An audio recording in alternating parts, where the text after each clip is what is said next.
সকাল আমি নিজে করেছি। এটা সকাল করা হচ্ছে মোটামুটি 18 ফিট গভীর হয়ে গেছে। আর 10 থেকে 12 ফিট যাবে, মোটে 30 থেকে 35 ফিট গভীর করা লাগবে।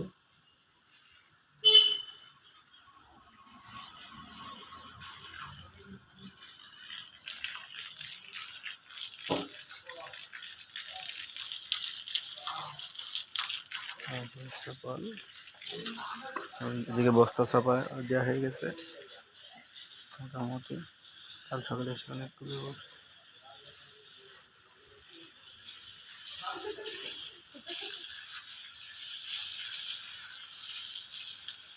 সকাল